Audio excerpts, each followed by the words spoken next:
The Azores. Located between America and Europe and set amid the Atlantic Ocean are 9 islands, each with its own special landscape. Unique treasure islands created by the vagaries of nature.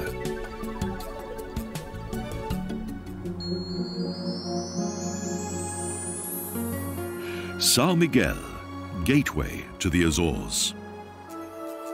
This, the largest and most densely populated island of the Azores, was named after St. Michael as it was discovered on his feast day.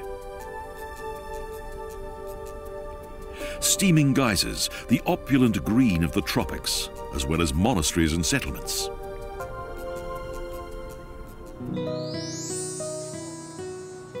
The island's capital of Ponta Delgada is situated within a beautiful bay on the south coast. Its spacious town square and the remains of the former city gate welcome visitors. This is also the location of the main Matriz church that was dedicated to the city's patron saint in the middle of the 16th century. The Santo Cristo Church is part of the Esperanza convent. Its interior is sumptuously decorated with gilded wood carvings as well as precious azulejos. The nearby Igreja de São José is part of the Franciscan monastery that was established by monks from Villafranca in 1525 following an earthquake. The massive Baroque facade of the unfinished church of the Jesuit College is one of the most striking buildings that is situated in the upper section of the old town.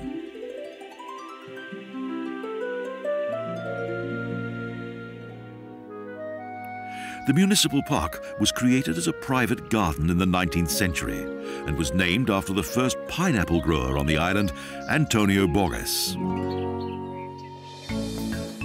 The market displays an impressive cross-section of all that both the land and sea of this region have to offer.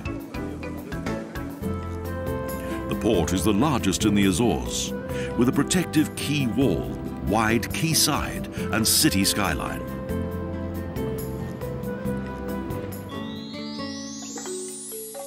Northeast of the city is a pineapple plantation in which seasonal growth phase can be observed in large greenhouses.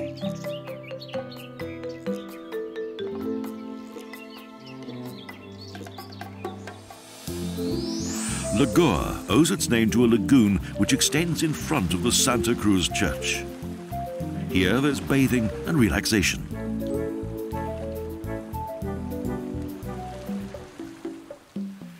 In addition to fruit, tea, sweet potatoes and tobacco are also grown here.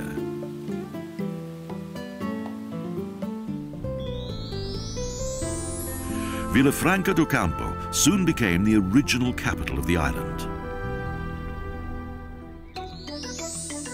In the island's tropical volcanic landscape, small waterfalls often fill natural pools that are heated by hot springs, perfect for a quick bathe.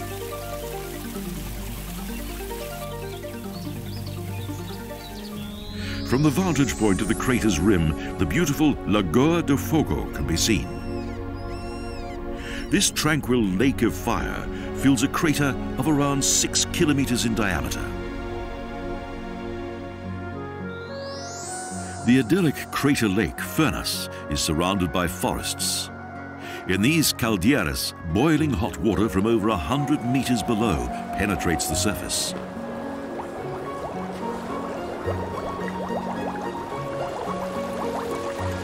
From bubbling mud rise sulfurous vapors. Amazingly, microorganisms have been discovered here that can survive in boiling water. The north coast is of a very different character. Rugged cliffs plunge into the sea. At the beginning of the 19th century, the first tea plants arrived in the Azores in a somewhat roundabout way. The Emperor of China sent tea plants which came to São Miguel via Brazil.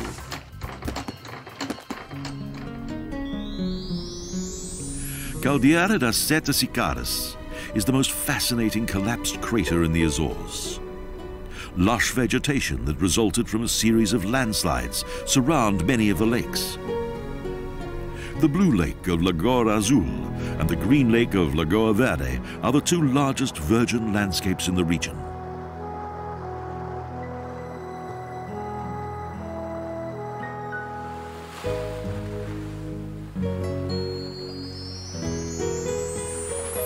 Terceira is located in the middle of the archipelago.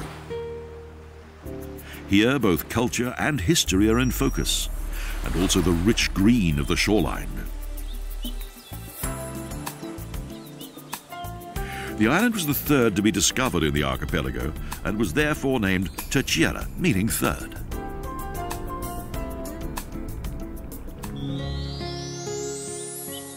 Angra do Heroísmo is the island's capital and also a World Heritage Site. In the 15th and 16th centuries, this city and its natural harbour were an important port of call for numerous trading ships, a junction for 3 continents. And Pacos de Concelho, City Hall, indicates the city's former prosperity. In 1776, Dom Antal de Almada transformed a Jesuit convent into a palace. This, the largest cathedral in the Azores, was influenced by Spanish design. It is the Igreja do Santíssimo Salvador da Sé Cathedral.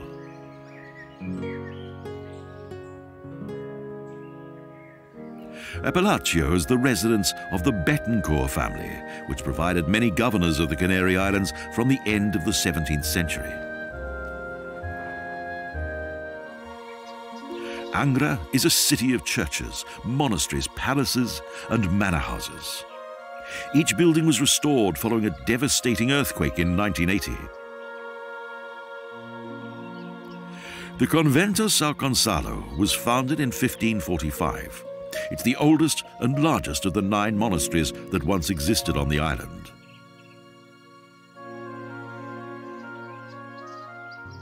In the centre is the Jardim Duque da Terceira, a well-laid-out garden with tangled pathways, fountains, and an abundance of flowers.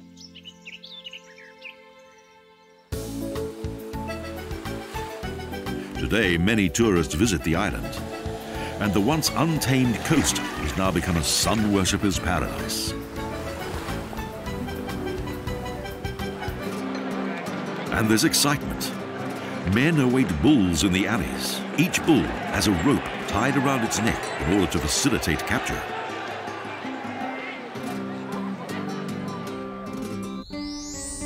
Terceira is also of volcanic origin. The unspoiled mountain scenery almost totally hides the island's 3 major volcanic systems of craters and caves.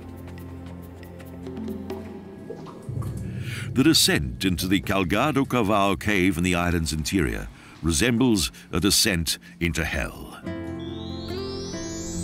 Settlements are usually located on the coast, such as Quatro Ribeiras. The island's coastline is often rugged and difficult to access. The land breaks off abruptly to the sea, and thoughts of the region's history come alive. To the east of the island of Terceira is Serra de Cume, a giant crater about 10 kilometers wide. The interior of the crater consists of fields and pastures in which dairy cows graze peacefully. São Sebastião is probably the oldest settlement on the island. Here, the first Portuguese settlers set foot ashore. Threatened by pirate attack, the people built fortified churches decorated in Gothic splendor.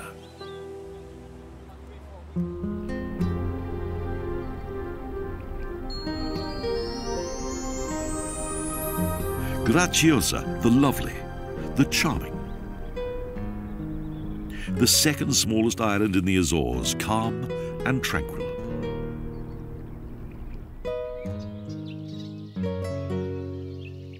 Scattered throughout the island are several small, whitewashed villages.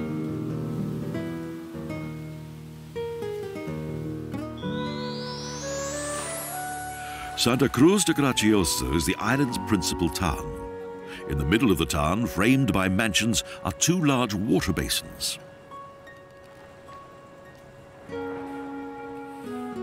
In earlier times, one of them served as a water supply for the locals. The other was for cattle.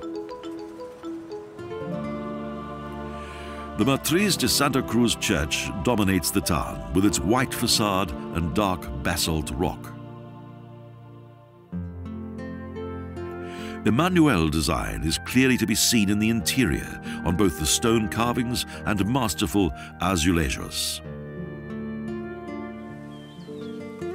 The mansions of the 18th and 19th centuries are predominantly single-story and decorated with interesting window frames and pretty balconies.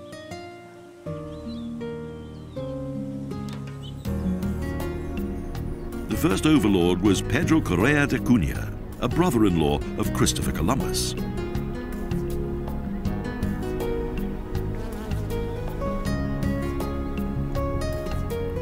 The fate of Graciosa has always been closely linked with the other islands. Thus, no independent development took place here. To the south of Graciosa is the tiny port of Praia, with a sandy beach in front of the houses. Although tourists are hardly seen here, the local residents enjoy both sea and sun. There's little of real interest here. Apart from the St. Martha's Church.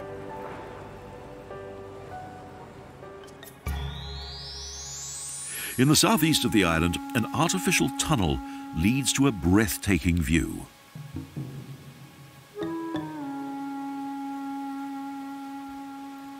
A caldera that measures around 1,200 meters in diameter.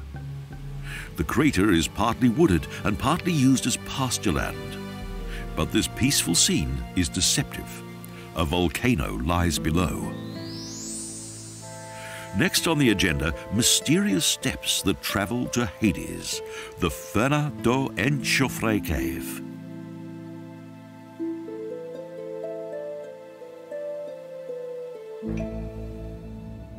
Next, down to a unique phenomenon of nature, a former volcanic vent. A world of darkness in which pungent fumes of sulfur fill the air.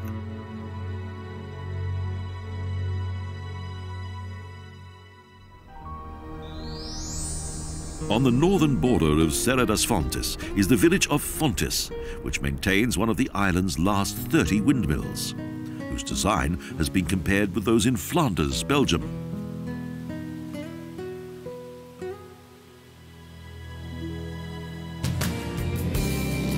The easiest way to travel from Graciosa to the island of Faial is by way of a short flight on the Azores airline.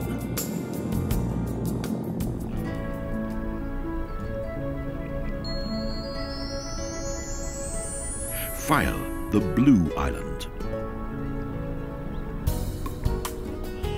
One of the most visited islands in the archipelago and whose marina is well known throughout the world.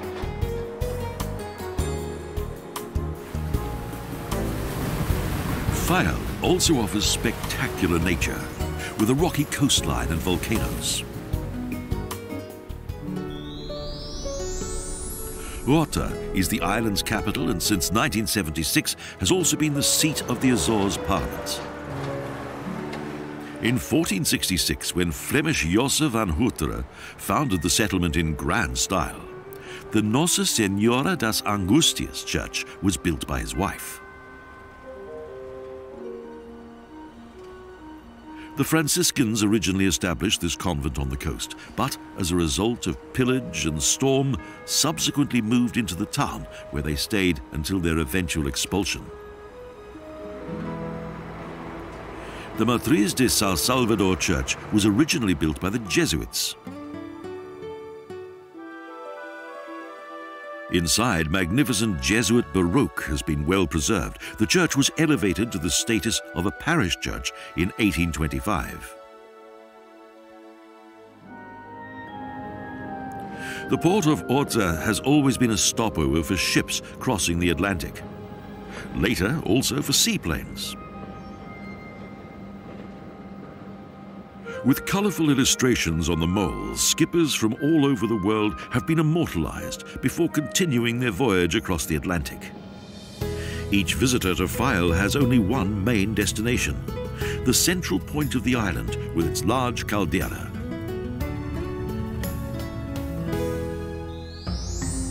From the edge, there's a splendid view across the beautiful crater, 400 metres deep, with a diameter of 2 kilometres and a swamp.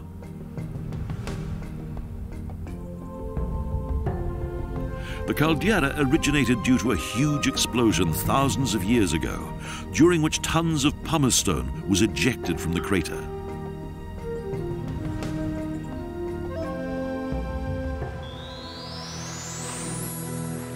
At that time, the Capaliños volcano erupted and shook the entire island.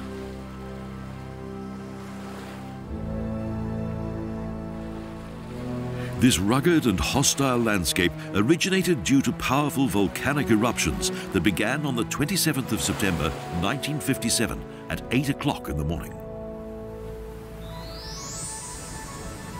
The foothills of the island's southern coastline feature a brightly shining mighty rock of hard trachyte stone, the Morro de Castello Branco. Lapped by the strong waves of the Atlantic, relatively few visitors come here. From Faial, a neighbouring island is visible, Pico, an island with a shining snow-covered mountain and 106 volcanic brothers and sisters.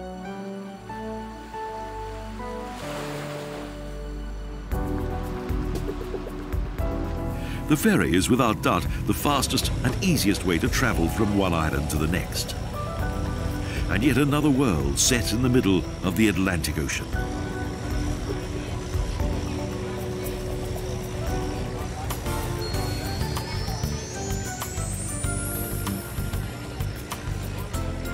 Pico is the second largest of the Azores Islands and highlights the hardships of the life of the islanders. It's a fascinating place.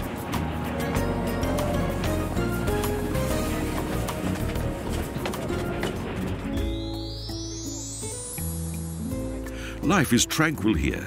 Even the arrival of the ferry boats is quite peaceful. And welcome cafes look quite tempting.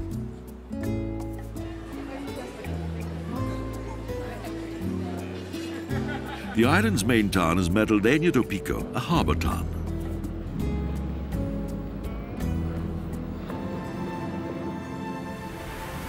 The first settlers were plagued by famine, pirate attack and volcanic eruption. Then the fishing industry began, followed by viniculture on a grand scale.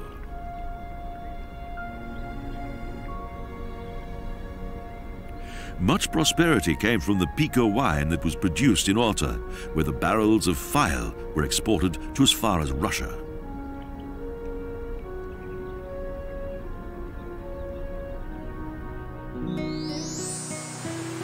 The island was first settled in 1460 by Lagoa do Pico. Here, the first settlers came, attracted by the sheltered bay. Lagoa was for centuries the centre of whale hunting. Today, too, we are searching for whales, but not for hunting, only to observe and take photos.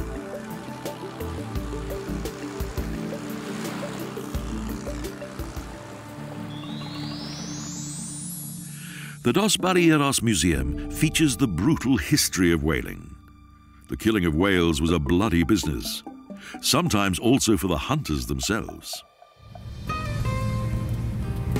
A romantic, scenic road winds its way from Lagoa and through the highlands to São Roque.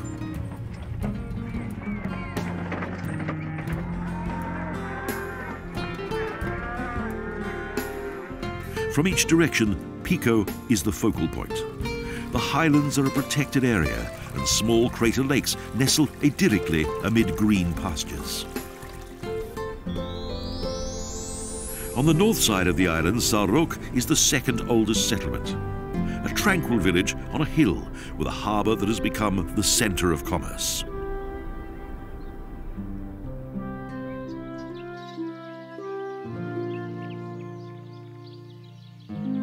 Here lived the families of those who, until 1984, were employed in a local whale processing factory.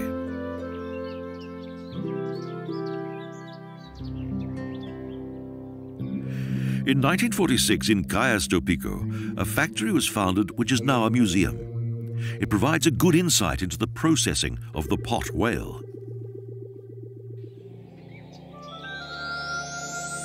The Franciscan monastery of São Pedro de Alcantara originated in 1718. The monks were eventually forced to leave Lages due to volcanic eruptions in the south of the island.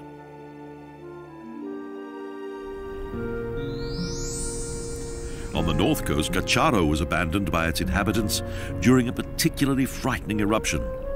Fearful of another one, they decided not to return.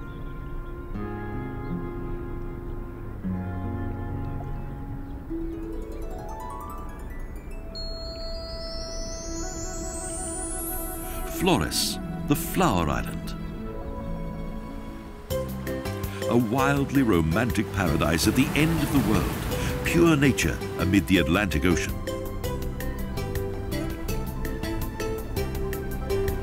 A colourful, almost virginal splash of volcanic rock at the far end of Europe.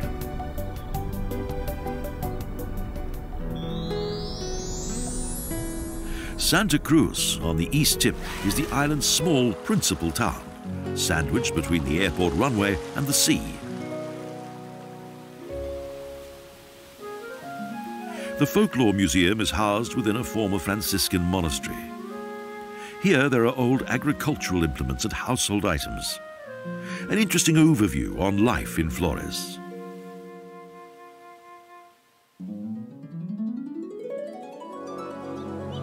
The island is wild and wonderful at the same time, and the various green hues enchant the landscape and cleverly conceal the signs of volcanic activity.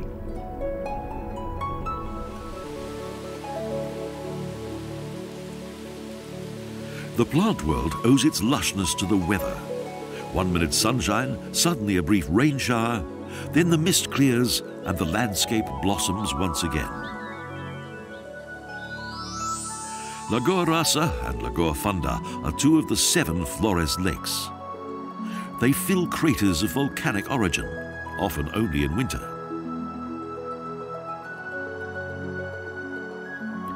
Just a narrow mountain ridge separates the Lagoa Negra, a dark crater lake where bushes and trees grow almost into the water.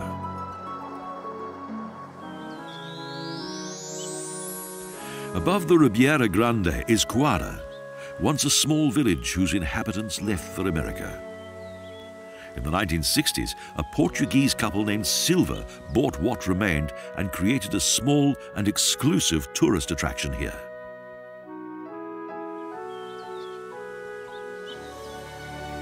The whole west coast looks dramatic and unpredictable. Again and again, steep rock walls and waterfalls that plunge down hundreds of meters.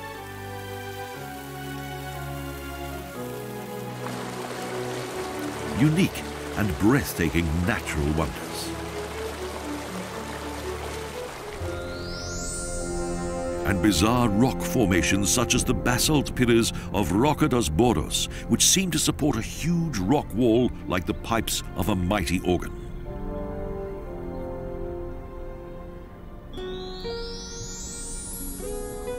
This small village lies at the end of Faialzinha's fertile basin, which flows along the west coast.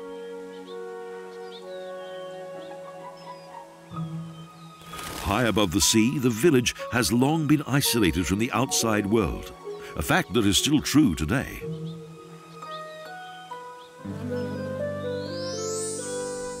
Wedged between the craggy rocks of the steep coast, Faial Grande is situated on a tiny coastal plain.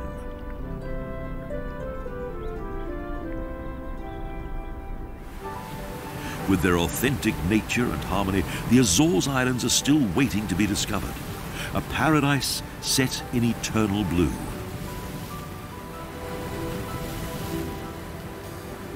Islands that hold the secrets of nature and an abundance of local pride. Evergreen jewels set amid the Atlantic Ocean.